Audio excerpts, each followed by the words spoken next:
कभी हिंदी चीनी भाई भाई के नारे देश में गूंजा करते थे।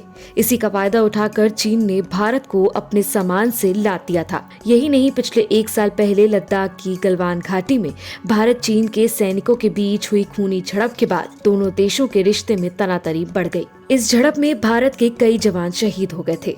इसी के बाद से बॉयकॉट चाइनीज अभियान के चलते चीन से आयात लगातार कम हो गया।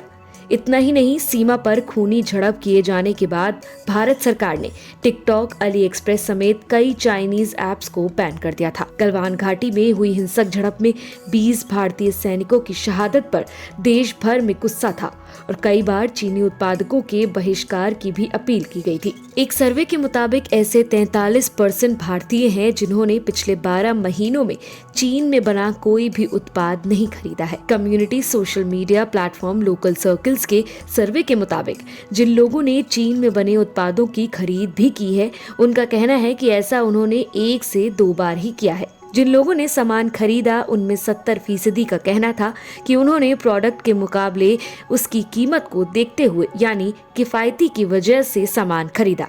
वहीं 40% लोगों ने खासियत की वजह से और 38% ने बेहतर क्वालिटी की वजह से सामान खरीदा। इनमें ऐसे लोगों की संख्या 1% है जिन्होंने पिछले 1 साल में 20 से ज्यादा चाइनीज आइटम खरीदे हैं। इसी तरह 15 से 20 चाइनीज आइटम खरीदने वालों की संख्या भी इतनी ही थी। वहीं ताजा रिपोर्ट के मुताबिक इस साल यानी 2021 में चीन के साथ भारत का कारोबार बढ़ गया है। चीन के सीमा शुल्क और उत्पाद विभाग के मुताबिक साल के पहले 5 महीनों में 2 तरफा कारोबार में 70% की बढ़ोतरी हुई है। लेकिन अगर भारत सरकार के आंकड़ों की बात करें तो इसमें 55% की बढ़ोतरी हुई है। भारत के आंकड़ों के मुताबिक दोनों देश के बीच 45 अरब डॉलर के करीब कारोबार हुआ है, जिसमें 34 अरब डॉलर का सामान चीन ने भारत को भेजा है और भारत की ओर से निर्यात 11 अरब डॉलर के करीब का है। बता दें कि साल 2020 में लद्दाख की गलवान घाटी में चीन जबरदस्ती भारत की सीमा में घुस गया था।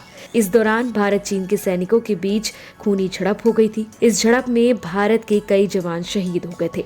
इसके बाद दोनों देशों के रिश्तों में तनातनी बढ़ गई।